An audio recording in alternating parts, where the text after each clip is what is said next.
Hey guys. Hey everybody. Welcome to another Travel Therapy Mentor live video. Tonight we're going to be talking about travel therapy pay and how that has changed over the past couple months with the coronavirus, the pandemic and everything, how that's affected the travel therapy job market and how that's in turn affected pay.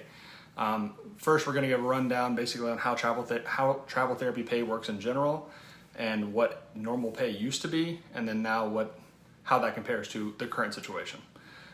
So Whitney's going to introduce us. I'm going to get this video shared in a few different groups, and then we will jump right in. All right, everybody. So like Jared said, he's going to share our video live in a couple other Facebook groups so more people can join on with us. Right now, I'll go ahead and give you guys some introductions, and we also have an announcement to make for those that are listening live and listening later. So my name is Whitney Aiken. And I'm Jared Kazaza. And we are both traveling physical therapists. Many of you may have tuned in live with us before on our weekly Facebook Live videos. You may have followed our content on our website, traveltherapymentor.com, and our blog, fifthwheelpt.com.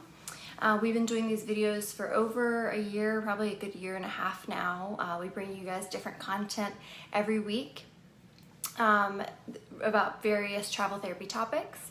And the announcement that we wanted to make is that we're actually going to start uploading some of our Facebook Live videos to different platforms. We had some people reach out to us and ask us why we weren't on YouTube and why we didn't maybe do a podcast. So we decided that we're going to take some of the content that we already have from Facebook Live and upload that to other platforms, just in case other people want to listen to us on different platforms. I know podcasts are a big thing because people can multitask and they can listen to our information while they're doing other things. Some people prefer YouTube videos. I know you can speed up the playback on YouTube as well as podcasts, which is a little bit different than on Facebook Live. So we'll still continue to use Facebook Live as our primary platform and continue to do these videos pretty much every Sunday. But just in case you're wondering, you can also find us from going forward on YouTube, and we'll be working on a podcast platform as well. Caesar said he can't hear us. Let us know if you guys can hear us. I don't know any reason why it wouldn't be working, but let us know. Yeah, so for those of you guys that are tuning in live with us tonight, please let us know if you can hear us and make sure everything is good on the playback on your end. We'd also love if you would say hi in the comments if you are watching live. If you're watching on the replay later, let us know. And we will read your comments, and we also appreciate any kind of thumbs up that you can give us. But let us know if you can hear us, because it's looking like maybe a couple people are saying they can't. So we definitely need to rectify that if you guys can't hear us.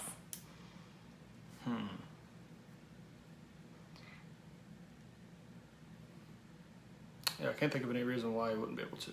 Yep. Hey Haley, hey Nicole, hey Lauren, hey Tiffany, hey Caesar. Thank you guys for tuning in with us live. Hey Melissa, hey Jenna, we appreciate you guys. Okay. Armand says that he can hear us, and Hel says that they can hear us, and Awesome. Cassie says that she can hear us. So it might be something going on Caesar's end. Hi Deb, thank you for joining us. Hi Amy, thank you. So Caesar, it might be something on your end because it sounds like everybody else can hear us. Hopefully you guys can all hear us okay. Hey Melissa, hey Andrea, thank you guys so much for your feedback. We appreciate it. So yeah, just like I was saying, we'll continue to use Facebook Live as our primary platform to bring you guys our content every week. But if you are interested in finding us on YouTube or a different platform, that will be available coming soon. And as always, we'll continue to try to put out some content and information on our website every week, traveltherapymentor.com. So while Jared is getting a few more people to join in with us live from other groups, if you guys are watching, we'd love if you'd say hello. If you're watching live, leave us a comment. Let us know, are you a current traveler? Are you someone who's thinking about doing travel therapy? This topic, that we're going to talk about tonight is very, very important if you're new to travel therapy. If you are just getting started, or you're a student, or someone who's thinking, kind of a dreamer, somebody who's thinking about getting into travel therapy, it's extremely important that you understand the basics of how pay works. And we have talked about this in past videos, past articles, but we're just going to kind of rehash that topic tonight for those of you guys that it's new to. And it might be a good refresher for some of you guys that have heard it before. And then we're just going to kind of tie in the generality of how the pay works to what's been happening in our current environment, in our current job market, because it has changed a little bit. Oh, thank you, Deb. Deb is a former patient of mine and left me a sweet comment about her shoulder. Thank you, Deb. I'm so glad you're doing well. Hi, Nikki. Thank you for joining us live. We appreciate you guys. So we'll dive into tonight's topic. So, travel therapy pay in general. We want to talk about stipends and hourly pay. So, travel therapy pay is broken down into two separate categories, essentially. That is an hourly amount that you get per hour worked, and stipends that can be based on a weekly amount or sometimes also based on hourly amounts. Yeah. The difference between hourly pay, taxable pay, and stipends is that the stipends are tax-free, and this is essentially reimbursements for things like housing, meals, and incidentals. So basically, to get the travel therapy pay, you take the stipend amount plus the weekly pay amount after taxes, and that's what we refer to as weekly take-home pay, which is how almost all travelers and travel therapy recruiters talk about travel pay. Yeah, so if you guys are totally new to this topic, it's really important to state the fact that travel therapy pay is completely different than that of a permanent position. You know, when you go to look at a permanent job in therapy or any other type of job, they're either going to give you an hourly amount. You might get paid this amount an hour, or you might get paid this amount a year, a salaried amount. Yeah, and the reason travel therapy pay can't be broken down into like a salary amount, a lot of people want to know like what's a travel therapy salary, is because contract work by definition is only short term. So there's very few people that are taking a travel assignment for a year. So because of that, you can't really have a salary amount. You have a weekly amount, usually for 13 weeks at a time, and then you go to a new assignment where the pay will be different. Yeah, so it's really important to kind of understand the way it's broken down so that when you're starting to get into travel therapy, you can understand different quotes that you're going to receive for pay. And like Jared said, they usually quote you in a weekly amount because a contract might be 13 weeks, but it also could be shorter or longer. So they don't really quote you like you're going to make this amount in the whole contract. They just say you're going to make this amount a week. Now, when Jared says weekly take-home pay, typically most recruiters are going to quote you on an after-tax pay amount. Some of them will quote you on a gross pay, a pre-tax amount. So we're going to go into a little bit of detail on kind of how you would break out those numbers. But if this is the very first time you're ever hearing this content, we would highly recommend you visit our website and read some of the articles that we've written about pay at traveltherapymentor.com, because I think it's really important when you're new to all of this to see it broken down in writing and kind of run some of the calculations yourself to understand it better. Yeah, it can be difficult to explain in words. But yeah, so the only way that, the primary reason, a big reason that people choose travel therapy in the first place is to make more money. And the big reason why you make more money as a travel therapist is because of those stipends. Now, the stipends have some stipulations. In order to be eligible for stipends, that tax-free money I was talking about, you have to be duplicating expenses. You have to meet certain IRS guidelines, and the biggest one there is duplicating expenses. So to get that money tax-free, you have to have a reason for traveling for work, essentially.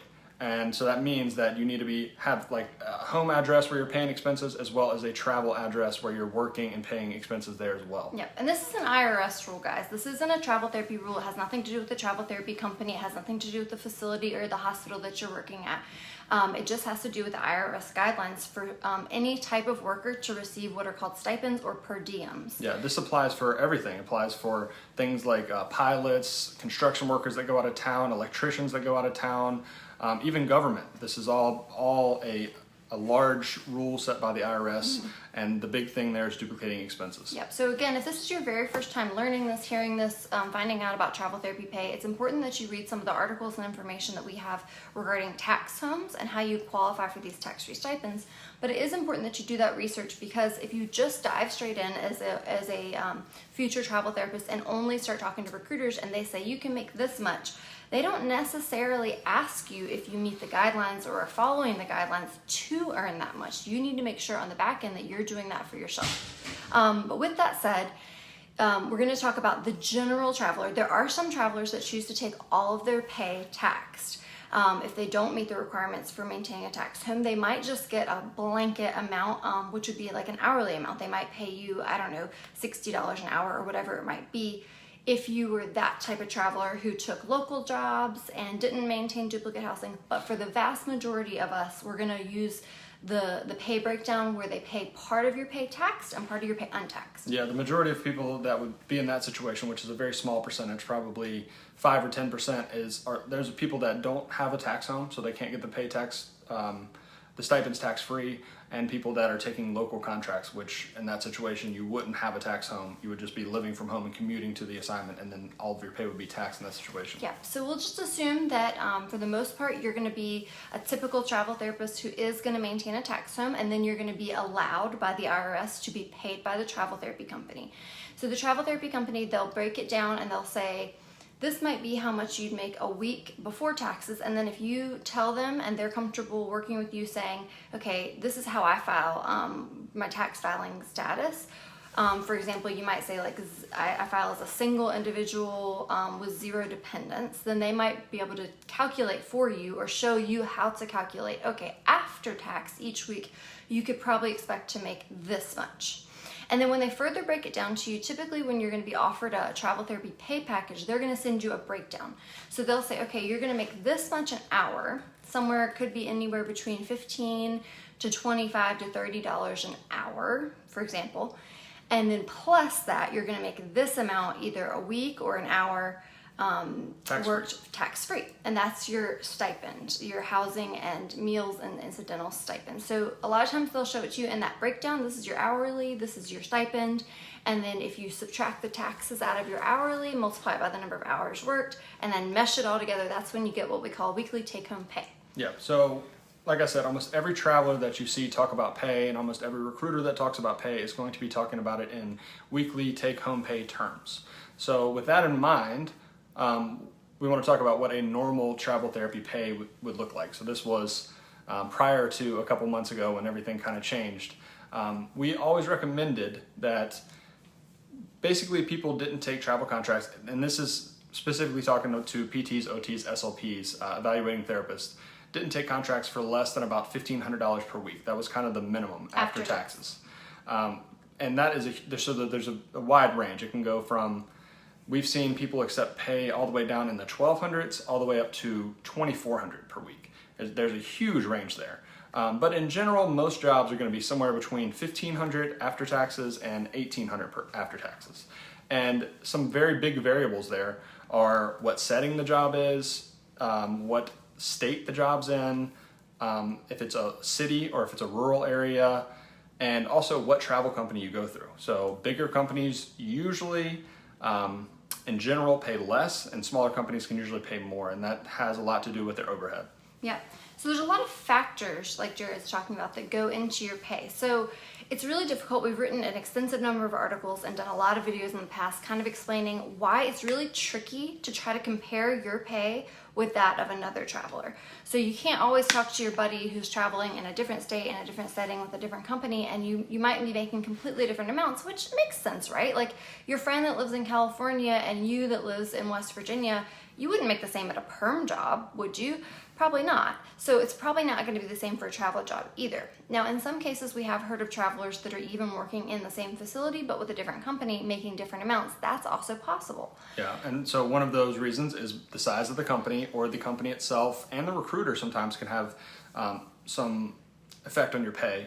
And then in addition to that, also reimbursement amounts. So say you're working in the same facility as another traveler, they're making a little bit more, but you got more reimbursements up front for things like license, travel to and from the location, CEUs, those kind of things. Mm-hmm. So that's something we didn't mention before, is you kind of get a base pay. You're always going to get an hourly and a stipend.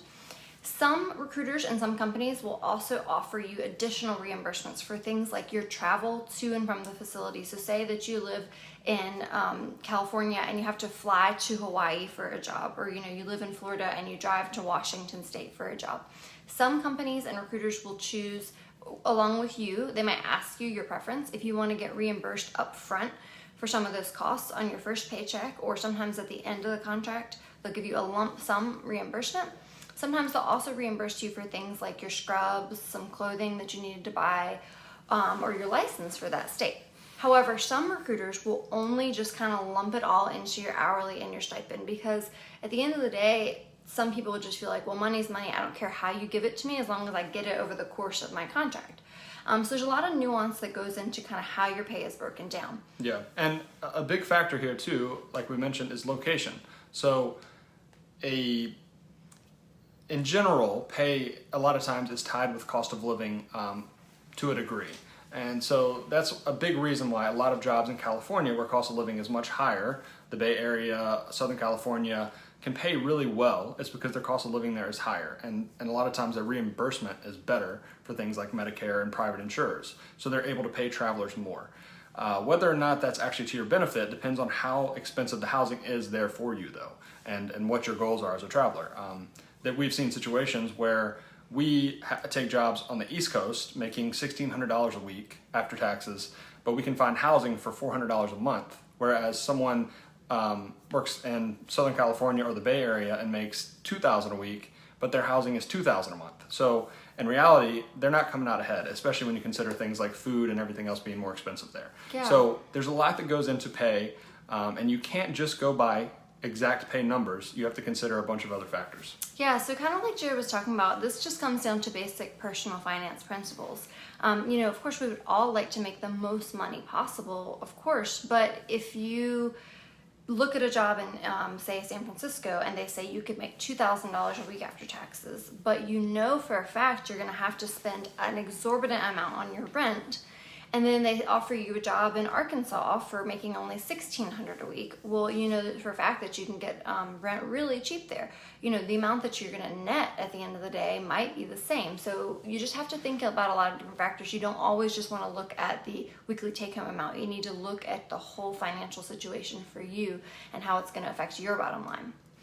So with that said, I kind of want to talk a little bit about where does the money come from? Because I think a lot of times there's a lot of therapists who think, well, they should pay me what I deserve. I got this degree, I did all this work, I need to be paid as much money as they can possibly pay me. Yeah. And then there's a lot of people that are going to be really hard negotiators or want to negotiate for more. And then they kind of push back and they say, I want more money than that. And then the recruiter might push back and say, well, there isn't any more money than that for me to give you. And they don't understand why. So we need to talk about where the money comes from. Yeah, there's a lot of misconceptions surrounding pay and how much recruiters keep, how much they get paid per traveler, that kind of thing. In general, all pay comes from the facility, though. So the facility will pay the travel company a specified amount per hour in almost all cases. And usually that amount is somewhere between $50 to $80 an hour. It can be a wide range. And again, that depends on the same factors we talked about there: setting, location, Discipline. Discipline. All of those things factor in.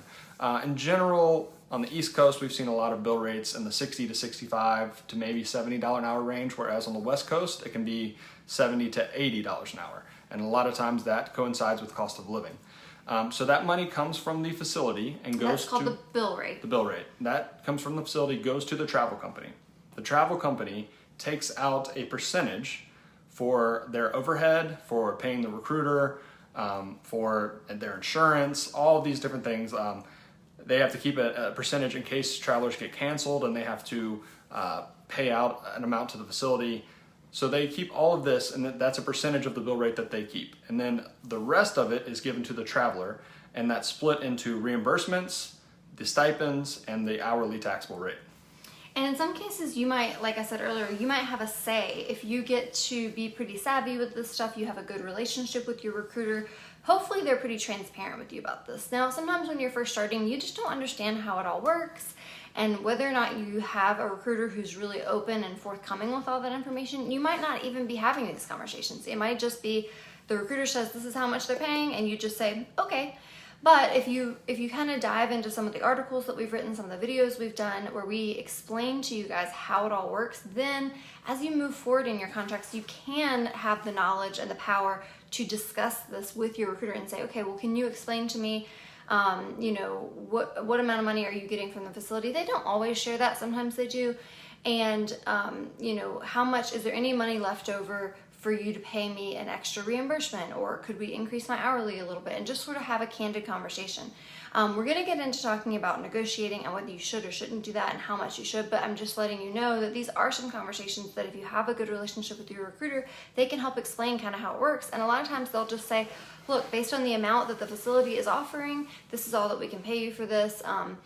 Sometimes, like I said, some of you guys may prefer to have reimbursements up front. For example, if you're worried about maybe your contract getting canceled, Sometimes it might be better to get a reimbursement on your first paycheck, a lump sum of whatever it might be, $300, $400, $500, $1,000 for your travel and your license and that sort of thing, rather than have that dispersed over the course of 13 weeks. Because what happens if you get canceled early at week 6? Well, then you never got to cash in on all that reimbursement because it was dispersed over 13 weeks.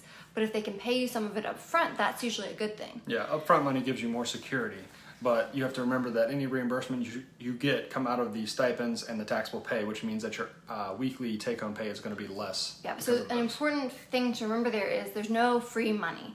So it's usually not that they're going to say, okay, you could make $1,600 a week after taxes plus this $500 reimbursement. It's usually going to be, you can make $1,600 a week after taxes, period, or I could pay you $1,575 a week and then pull out a reimbursement out of that up front and pay it to you. Yep. So it helps if you kind of understand the way that works, especially when you're comparing pay packages, because some recruiters will do it differently. We definitely have some recruiters that kind of always offer reimbursements and some that just would rather give it to you straight and say, this is the amount you can make. If you want to pull reimbursements out of that, I'm going to have to reduce your weekly pay.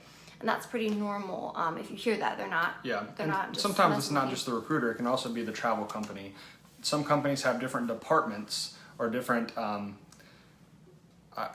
department or like a different area where the money comes from. So they'll split it initially, the bill rate, into these different areas, and then those departments pay for things like license reimbursement or travel to and from and those kind of things. So in that scenario, the recruiter might negotiate with you a weekly take-home pay rate, and then reimbursements might be separate. Yeah. But other companies don't do it that way at all. They just have all the money up front and they say, how do you want me to break this down? And that's how it is. That's something really interesting we learned once we started talking in more detail with certain companies. We work with one company that keeps a budget specifically for licenses, and they don't pull it out of each individual contract per se. They kind of lump that in, I guess, in their overhead more or less. So they take a little bit out of everybody's contract in their overhead to allow a separate department for licensing. So if the bill rate happened to be $70 an hour for that contract, they're going to take off their regular overhead, and then they'll have $70 an hour or whatever's left over to work with to pay you for that contract, regardless of whether you need a license or not. However, some recruiting companies we found out will only do it on a case-by-case basis. So if you need a license reimbursement on that contract, it has to come out of that bill rate for that contract because they, as a company, don't take it out in their overhead. So it's kind of confusing.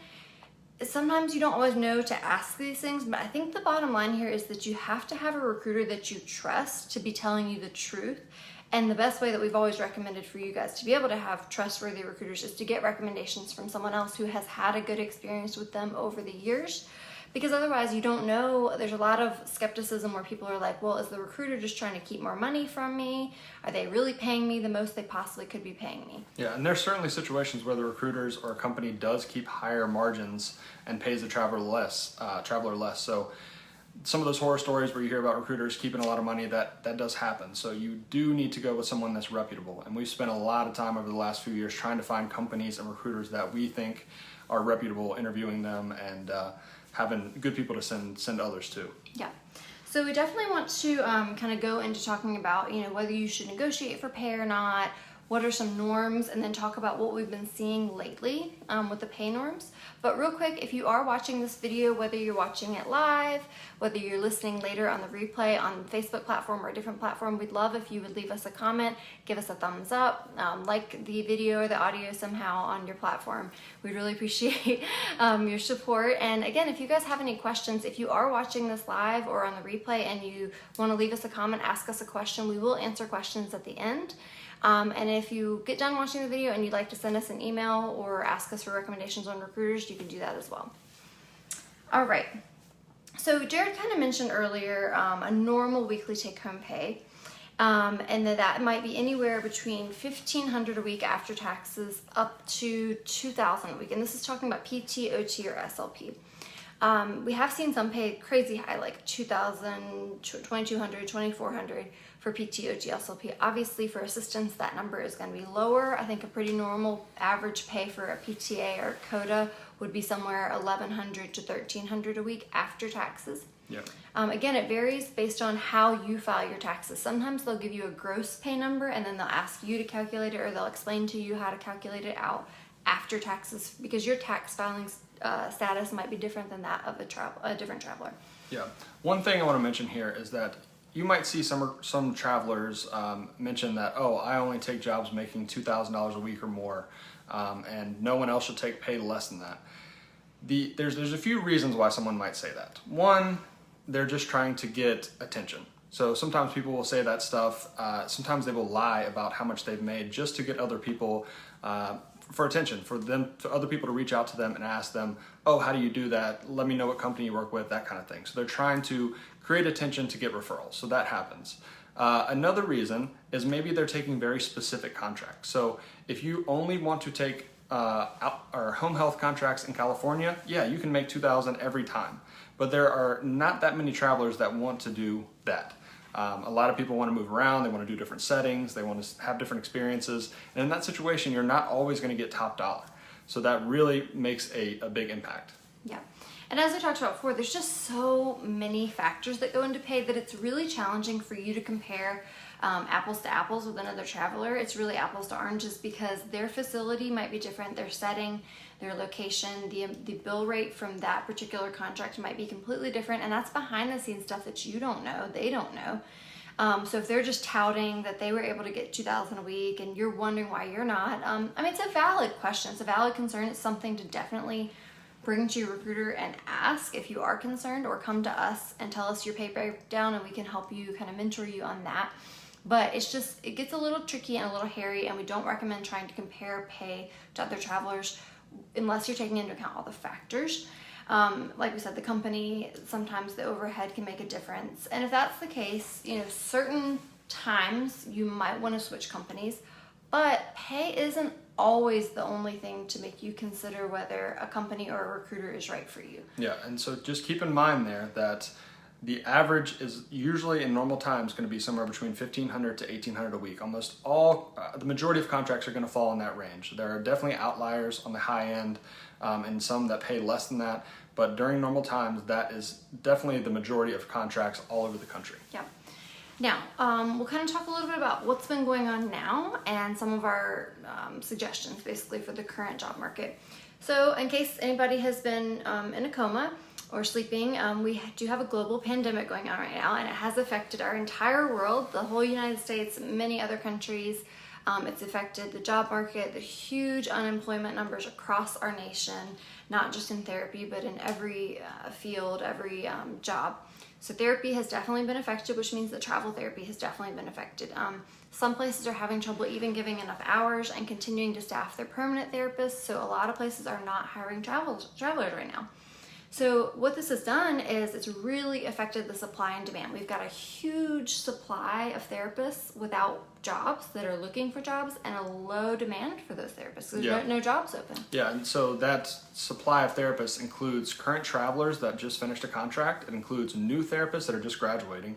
A ton of our audience is new grads because we both started as new grads, so a lot of people reach out to us for advice. So you have people graduating right now looking for jobs. You have current travelers that are ending contracts looking for jobs, and you also have permanent therapists that lost their job and can't find anything else in their area that are also looking for jobs.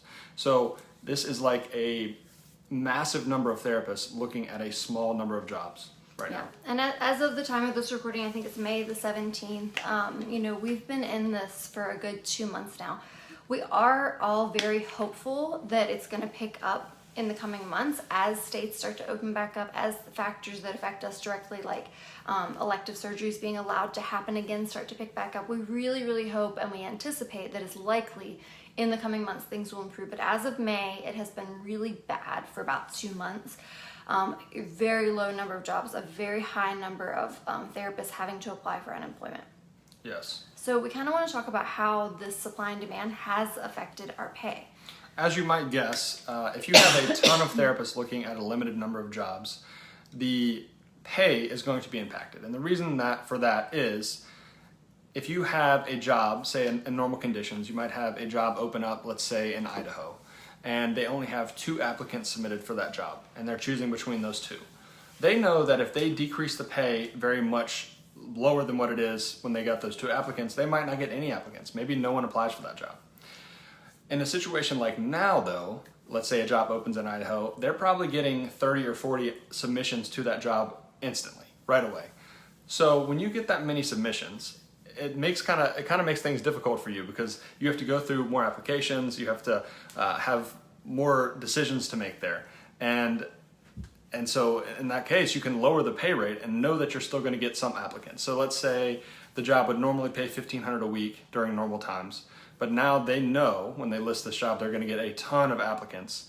They can lower that down to $1,400 or $1,450 and know they're still going to get a lot of submissions, because there are a lot of desperate people that need to find contracts. Yeah.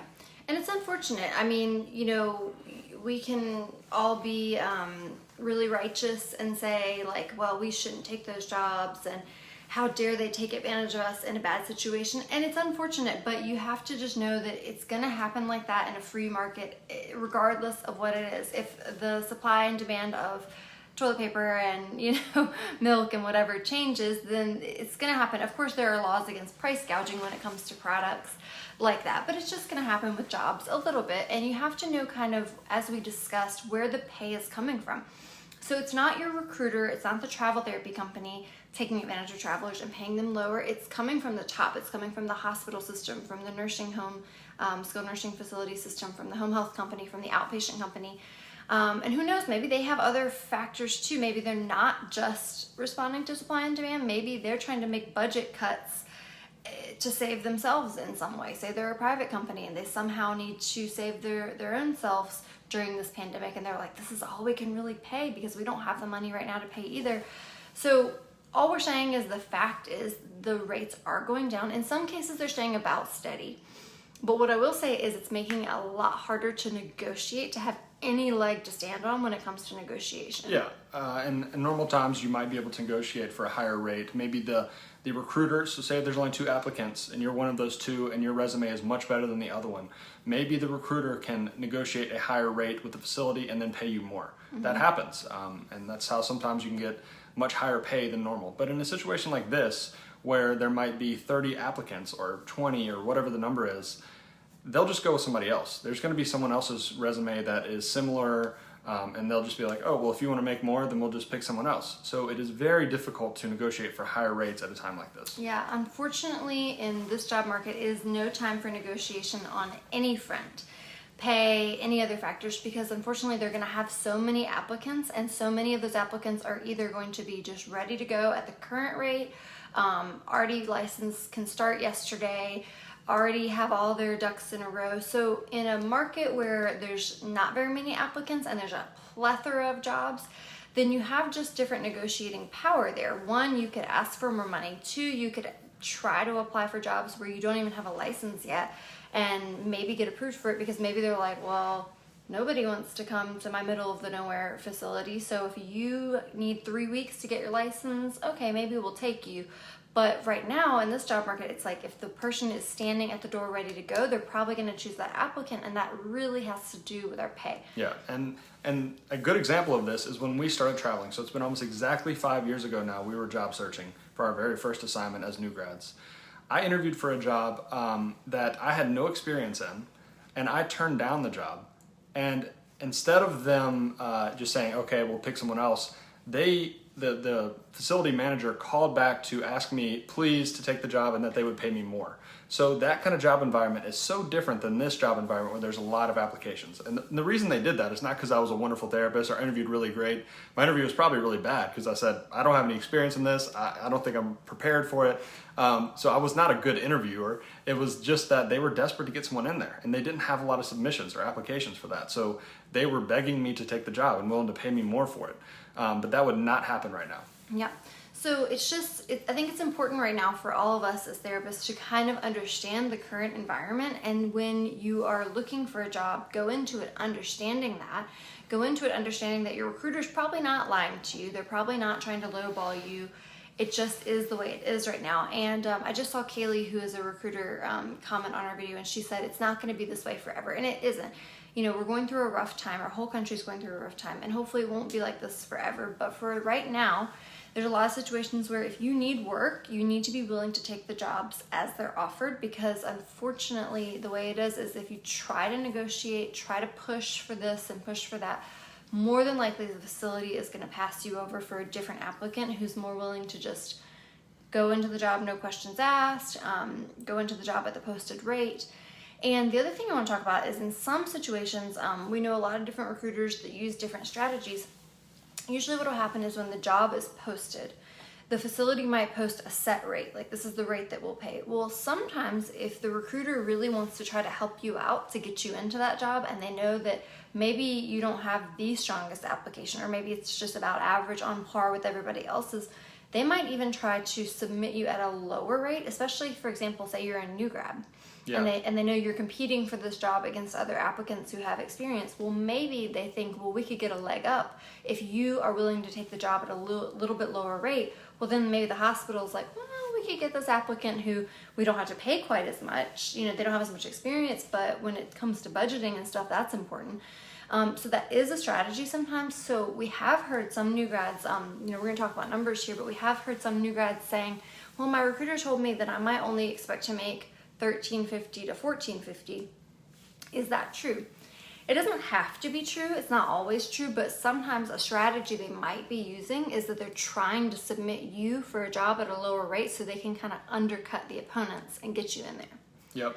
And yeah, that mostly applies to new grads, and that is kind of the environment we're in right now, where it might be worth it if you're a new grad and you have your heart set on traveling, you don't have any other prospects, you really want to do it.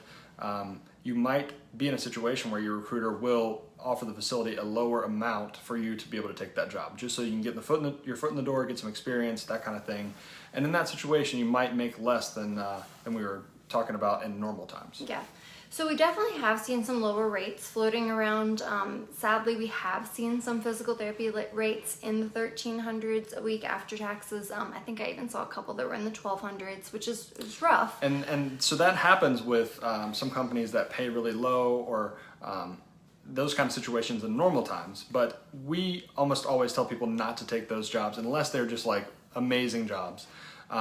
But in this situation, these are actually reputable companies, good facilities that are offering very low pay, and that's all because of the supply and demand right now. Yeah, so where we normally see jobs, that you can get a plethora of options of jobs between the 1,500 to 1,800 range.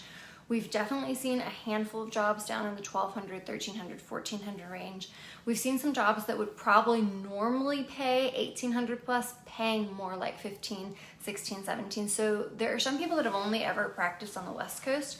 And throughout the years, we've seen a lot of these West Coasters that just couldn't fathom making less than 1,800 a week as a traveler because they're just used to those West Coast rates. But because we're East Coasters, and we're used to the East Coast rates, we were like, well, it's pretty normal to see some jobs in the $1,500 to $1,800 range. A lot of jobs, really. But now they would probably be balking at seeing a job in California for $1,500. So even though it meets our 1,500 rule, it's not the same as what it would have been 6 months ago. Yeah, and that comes down to cost of living and what the averages there have been, and being much lower than normal. Yeah. So that's kind of what we've been seeing. And again, I don't think it'll be forever. We think it will start to pick back up. I think it already is starting to pick back up. Some states are reopening, elective surgeries are being started again, which is going to create some demand. And I think jobs are starting to trend upwards. Obviously, it is nothing like it was 3 months ago or last year at this time. Things were completely different. But it is starting to trend upwards, and we think that will continue as lockdowns end and elective surgeries pick back up. Yeah. So with that said, I mean, our conventional wisdom over the past 5+ years that we've been in this, this job market, this job environment, is we would usually tell you that if you're a physical therapist, an occupational therapist, or a speech language pathologist, as a rule of thumb, we generally say don't take a job that's going to pay you $1,500 a week after taxes or below. We would always tell you to try to take a job that's going to be $1,500 a week plus. Take a look at the area. If you're in California, if it's a high cost of living, you should probably be making $1,700, $1,800 plus. But unfortunately, at this moment, all of that is kind of out the window, and we would encourage you highly right now to not think so much about the pay and not worry so much about the negotiations. It's really, if you have to weigh your options and see what's the most important thing to you right now. And for a lot of people, the most important thing to them is just to be working, period, to not be unemployed. So if it's a job that sounds okay to you, if it works for your situation, if you're licensed there, if you can get in there, don't worry over the pay. I mean, if it's $1,400, if it's $1,500 in a high cost of living area, if it sounds good to you, if it could keep you working, it's better than making zero. We would encourage you to just try to take what you can get at this moment, and then hope by your next contract, when it rolls around, the pay will start to trend towards normal again. Yeah, you can definitely be much less picky at this point with things like setting, location, and pay. So if you really need work and you're desperate right now, then you're probably going to be taking jobs paying less, and that's okay in times like this. Yeah, like I said, it's better. A lot of times we've heard of travelers kind of arguing over $50 or whatever it might be. Like, they would come to us and they'd say, Whitney and Jared, I know you always said don't take less than $1,500. Well, there is this job and it's paying like $1,475 a week, but should I take it? And even in not rough times, we would say, well, is it new grad friendly? Does it sound like it's a good situation for you? Is it setting that you want? Is it a location that you want?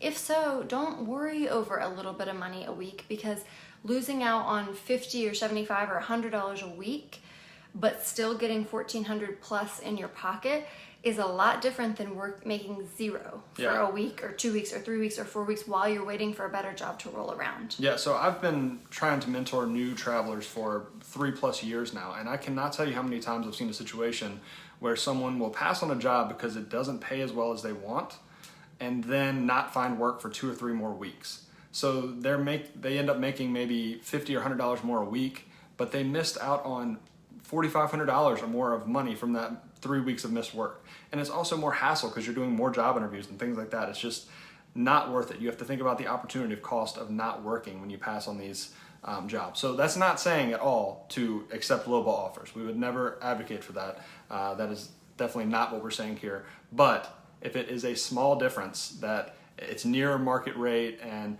for the area and it's a good situation, all those things, don't pass up those jobs and miss weeks of work in order to get a little bit higher pay. Yeah, and if you are in a situation where you've already been out of work for several weeks or months, and you're not seeing a lot of good job offers come through, then you have to just evaluate your situation and see what's the most important thing to you. If you are really getting to a point where you need the money, as long as it's not a terrible job, I would take offers as they come.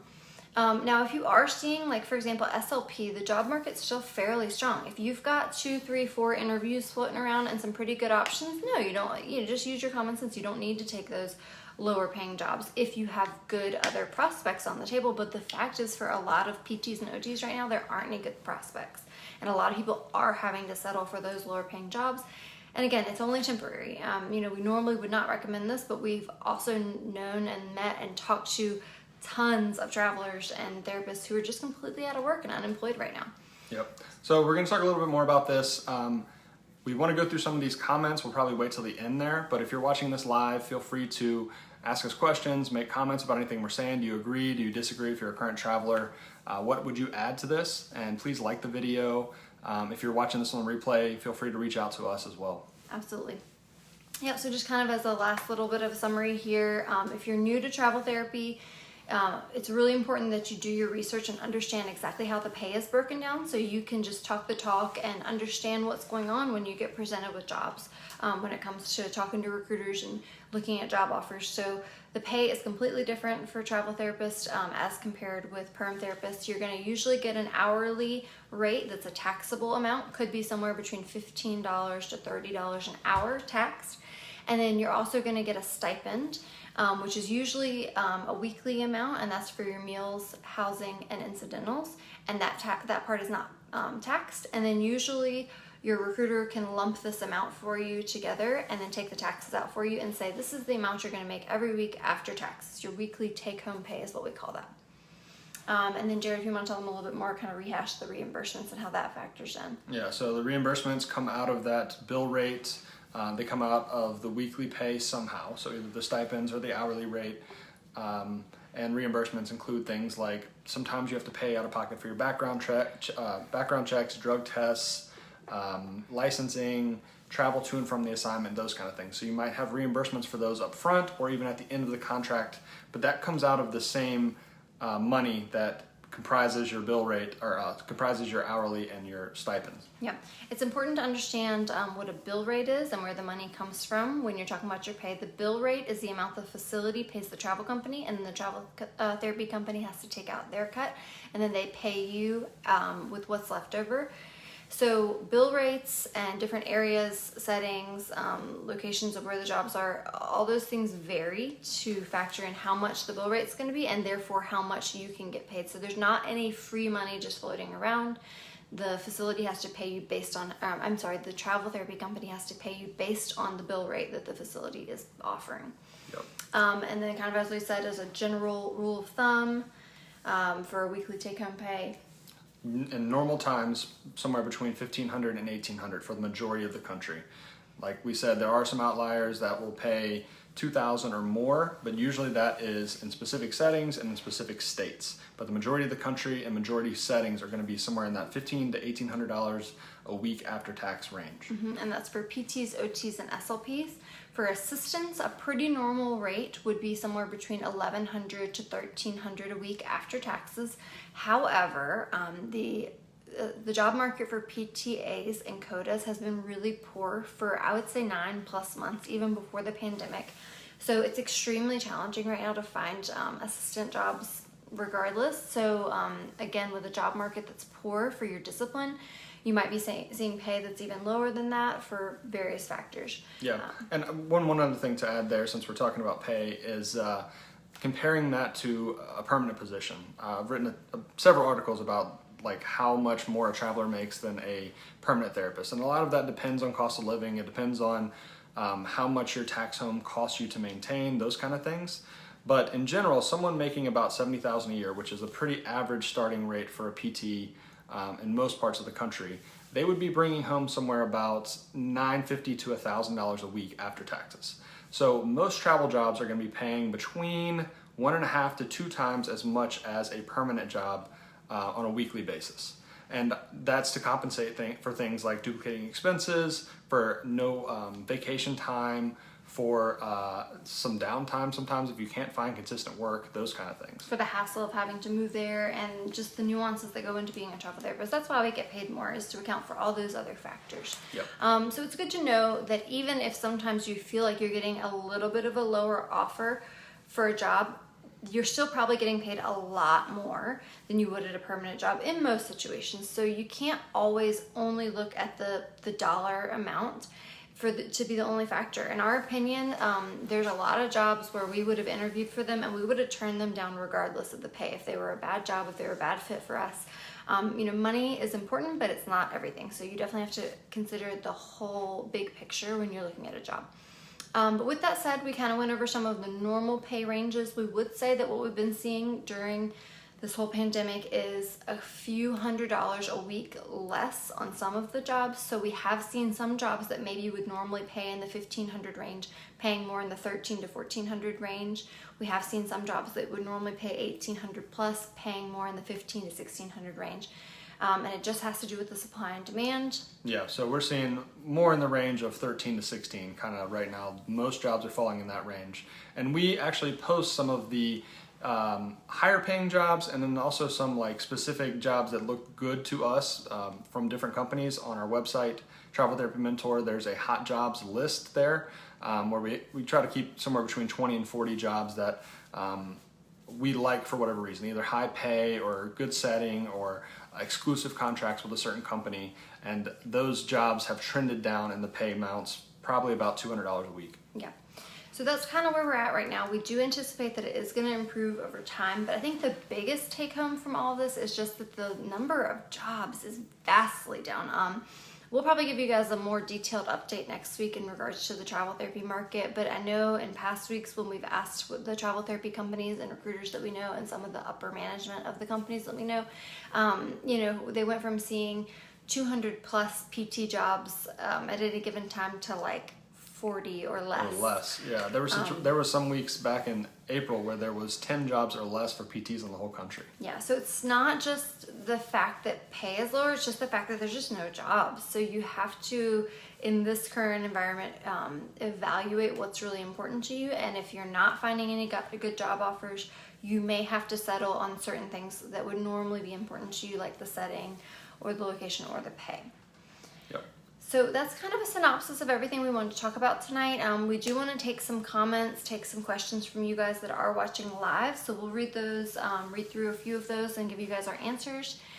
And like Whitney said earlier, we're going to be posting these videos from now on YouTube, and hopefully we're going to be starting a podcast to post the audio version. So anyone watching this in the future, if you want to join in live and ask questions or make comments, we record these videos most of the time on Sunday at 9 p.m. Yeah, so we're going to continue to do our Facebook Live thing, yeah. But we do know that there are certain people out there that aren't on Facebook or that just prefer other platforms, so we are going to kind of dip our toes in that platform just to see.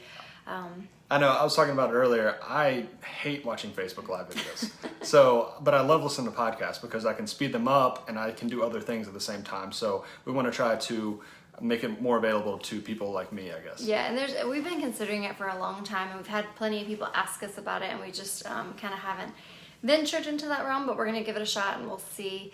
So, stay tuned for that. But we will read through a few comments. If you guys have questions about pay, if you have questions about anything, just let us know. If you're watching live, we will be happy to answer your questions. We're going to start at the bottom and work our way up because I know a lot of people that commented or asked questions earlier might not still be watching. Okay, so Peru says, PT pair here. Only one of us is employed right now because it's impossible for us to find one, let alone two jobs nearby each other. Do you foresee this being an issue for several more months? What's your plan for the upcoming months as a travel pair? That's a really good question, Peru. That is a good question. There's no definitive answer to that. I would anticipate that it's going to take at least a few months for things to ramp back up, for jobs to trend upwards back to anywhere near where they were at the beginning of the year or at the end of last year.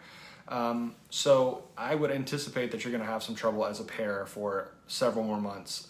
But hopefully by maybe August, September, that kind of time frame, things will improve. I think most schools are probably going to go back in August, September, which means that the supply of therapists will be decreased as some therapists go back to school jobs. And so that will help everybody out because there'll be more jobs to go around for less therapists. Sammy says, would you recommend for a new grad to take a perm position right now instead of pursuing travel? I would.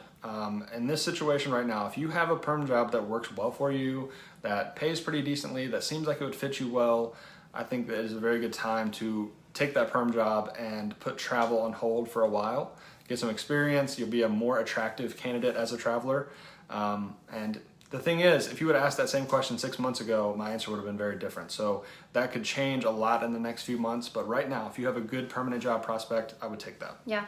The advice that we've been giving to some new grads is just consider all options right now. It doesn't hurt to look into travel therapy to see if there are any options that would fit. I mean, maybe you just happen to get lucky at the time that you're trying to apply, and the state that you have your first license in is the state where there are some good job prospects, you're able to get in, they're able to take you as a new grad candidate. But I would say only spend, a couple weeks looking into travel therapy, a couple weeks maybe submitting to a couple of travel therapy jobs. If it's not working out for you and you do have some good prospects to either do a perm or PRN local job, it would definitely be a good idea, at least for maybe the next few months to 6 months, just to get your foot in the door, get your work experience going, because we would hate to see you sit around and try to find a travel therapy job and fail at finding a travel therapy job, and then next thing you know, 3 months later, you don't have any work experience. Just definitely not a good idea right now. Yeah, Melody said, I applied to every job I saw and was told about by recruiters the last month with no luck. The west side of the country seems to be reopening much slower than other regions. It makes me wonder if I will need to venture to central U.S. for work. What do you guys think? It's tricky. I mean, Melody, we've been seeing some jobs pop up here and there. I know that we've talked to you personally about some jobs. I haven't kept a close track of individual states that are opening back up. Obviously, I think some bigger cities are probably more hesitant. I mean, gosh, like New York. When would you ever see New York open back up anytime soon? NYC. And I'm sure it's the same thing with some of the bigger cities on the West Coast. So I Yeah. think time will tell. I think a big factor in that is that whether or not to reopen has become a very political decision, it seems, over the last month or two. And I think a lot of West Coast states are going to really double down on keeping things locked down, whereas other states might not be that way. So yeah, I would think that you might have a better chance going either to the Midwest or to the East Coast, especially further south, than the West Coast, at least in the coming months. Yeah. Melody says that she also feels, because a lot of her experience is an outpatient, that a lot of places, for like example, a home health or a SNF job, are not even looking at her application. There's probably more experienced PTs applying. It makes sense though. I just became a part of the PT Compact, which should help. Yeah. Yeah, I think that'll help a lot. I think you should try to branch out if you can to Midwest states.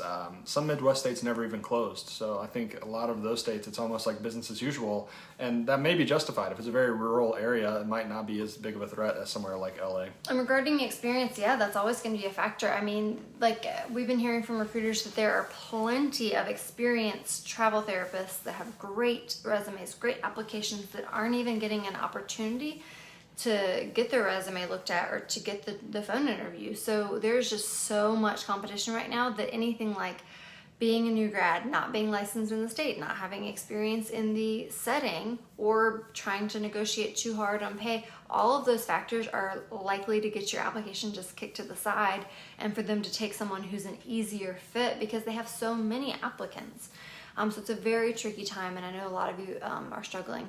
Yeah. Lauren says, yay for podcasts. I'm early to bed and early to rise. Yeah, people on the East Coast, these videos are kind of late, especially if you go to bed early. Yeah. So it'd be nicer to have a way for people to go back and download them and listen later. All right. Someone asked, would you recommend travel therapy for schools during this time? So like a school travel therapy position? As far as I know, almost every school system is closed right now. Some are doing telehealth, but I would not try to go to, I mean, schools, Some of them are hiring for the fall. Yeah. I think for the fall, it might be okay. I mean, that's still several months away. I don't envision, obviously I don't know anything, but I don't envision a lot of these schools staying closed all of next year. I think most schools will open up at a normal time, but it's kind of too soon to know. But I would still consider a late August or September timeframe as being fairly safe. Yeah, it's tricky to know, but at least if you are applying for a job for the fall, if it does fall through, then you have time to, figure it out, just as much time as any other job if you were to get canceled for it, if not more. So if you are a school therapist or you have school experience, it might be a safe bet. I would imagine that hopefully we'll go back to some kind of normalcy in the fall, but we'll just see. Yep. So Kaylee said, in this market, I'm doing that with some new grads who are open to anywhere. So this is in reference to us talking about some recruiters submitting new grads at a lower rate to try to get them the And job. Kaylee is a recruiter. She said, I have undercut the posted rate on the order just to land them the job. These are still in the $1,300 to $1,400 after taxes range, and it's temporary, so it's one contract. Gains a new grad the experience they need, more marketable, and gets them a paycheck in the down market. Of course, it's not ideal. It's just what has to be done for the short term. I try to put in perspective that in relation to a perm job, it's really great money. Yeah, I think that is a very good thing to think about right now. I mean, a lot of new grads that want to travel, that's kind of your only choice because there's going to be a lot of permanent therapists that are competing with you. So if you will take a lower rate, then you might be more likely to get the job and get some experience. Armand, who I believe is a PTA, says, I tried to stay in contact with the last facility where I worked because we had a good relationship and they kept requesting me to extend my contract. After 4 months back home with no work, I got an offer to take a new contract there. So I'm headed back to Central New York State in a couple of weeks. So I'm grateful to have a chance to travel back there and start working again. I've been off for so long. I'm a little concerned that my skills have atrophied a little. That's awesome. Congratulations, Armand. I'm glad that worked out for you. I know you've been looking for a while. Talking about your skills atrophying, I haven't worked in almost a year. So yes, I am also on that. I'm pretty sure Jerry's not even a PT anymore.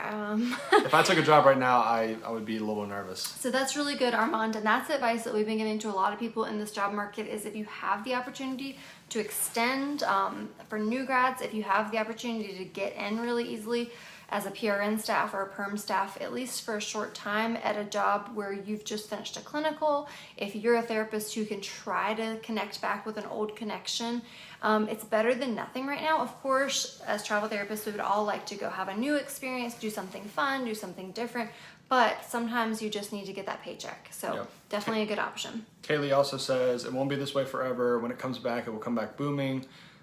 We just have to be open and flexible as possible right now because there's little room for negotiation. We're seeing some jobs coming out with 10 to 11 submissions within minutes, and they close so quickly. Yeah, that's it. That's our opinion as well. I mean, this is definitely not the time to be really picky if you want to have consistent work by any means. And that's some good insight from a longtime recruiter. Jeffrey says, great info, guys. I'm a third-year DPT student here, and I'm just looking into different options after graduating.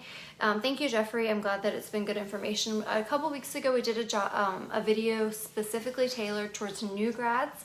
That might be a really good one for you to check back. I think it was about 3 or 4 weeks ago, giving some specific advice to new grads during this difficult time. Yeah, and like Kaylee said there, it's rough times right now. It won't be that way forever. So if you're interested in traveling, it will come back. It might be a good time to get some experience first, but the market will improve. All right, so we're gonna check and see if we have any more comments. If you're watching live, if you wanna leave us a comment or ask us a question, we will answer it live. And any of you guys watching, if you have questions, reach out to us. If you want our opinion about recruiters, feel free to go to our website. There's a link there at the top about recruiter recommendations. We'll ask some questions about you specifically to try to match you with some recruiters that might work well for you. Yeah, but it's ever more important to have a good relationship with a couple of different recruiters. When it's a really tough market out there, you need to have someone in your corner that you can trust, that can help you to navigate these tough waters in the job market. All right, Nikki says, great advice. I'm still home in Alabama. I'm really ready to travel again. I was offered a full-time permanent SLP position at a SNF. 2 days later, they called and said that I could only be hired on PRN. That is unfortunate, Nikki. I'm sorry to hear that. Yeah, I mean, and that's not just with perm jobs. That's happening with all jobs right now. I mean, we know of at least a dozen travel therapists that reached out to us for help that had a job secured, that then the job was canceled before they started, and that was just in the last month or two. Yeah, and I thought SLPs were pretty sheltered from it because, you know, we have been seeing a huge number of SLP jobs when it's compared with PT and OT, but you're the second SLP that I've talked to in the past week or so that had a job offer kind of retracted or canceled. So even the SLPs are subject to the poor job market in some regards, but the good news for SLPs are even if one job gets canceled, there are more jobs out there to choose from. Let's see. Kaylee, who's a recruiter, says we are seeing many trends. We are not seeing many trends other than Massachusetts for PT jobs in the terms of any consistency, and it's still very hard to predict the market. Yep, absolutely. All right, Armand, thanks guys. So I think that is all the comments and questions that we have live. If you're watching later on the replay, if you'd like to leave us a comment or question, we'll go back and answer it later. Or if you'd like to send us a message on our website, traveltherapymentor.com, or hit us up on social media, we are always here to answer your questions. Yep, and if you're watching this later, we record these videos usually on Sunday at 9 p.m. Eastern time about different travel therapy related topics. And we'll be posting these hopefully on YouTube and possibly on a podcast. So stay tuned for that. All right, guys. Thank y'all so much for joining in with us. Hang in there and have a great night. Yep. Take care.